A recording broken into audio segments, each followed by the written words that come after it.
Le marasme économique des principaux partenaires commerciaux du Canada et les mesures d'austérité adoptées ici aussi ont des répercussions au pays. Pour 2012, les prévisions de croissance du PIB canadien ont été revues à la baisse de 4,6 % à 3,7 %.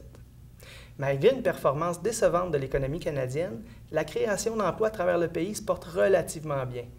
Lorsqu'on regarde l'évolution de l'emploi dans quelques provinces depuis le début de la crise financière en 2008, on remarque que le Québec s'en tire assez bien malgré des données plutôt décevantes au cours des derniers mois. Le Québec semble donc vivre un ralentissement économique à retardement. En effet, au cours des années précédentes, notre province pouvait se vanter d'avoir l'économie qui avait le mieux résisté à la crise, mais les résultats de la dernière année imposent une certaine humilité et soulèvent quelques inquiétudes. Pour les années 2010 et 2011, les résultats de l'économie dépassaient largement les prévisions. Mais pour 2012, les prévisions de croissance ont été revues à la baisse. De 4,4 % initialement prévues par le ministère des Finances du Québec, on prévoit maintenant une croissance autour de 3,2 %.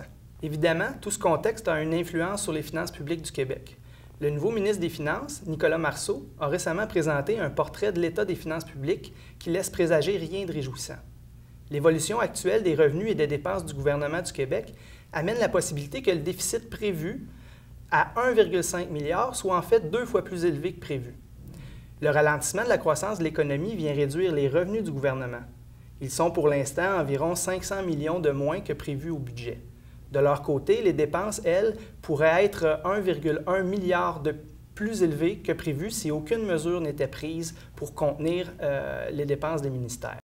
Malgré ces mauvaises nouvelles, Nicolas Marceau s'est engagé à respecter l'objectif de maintenir le déficit au niveau prévu par l'ancien ministre Bachand. Cet objectif risque d'entraîner d'autres mauvaises nouvelles. Il faut s'attendre à ce que le gouvernement impose des contraintes budgétaires supplémentaires aux différents ministères.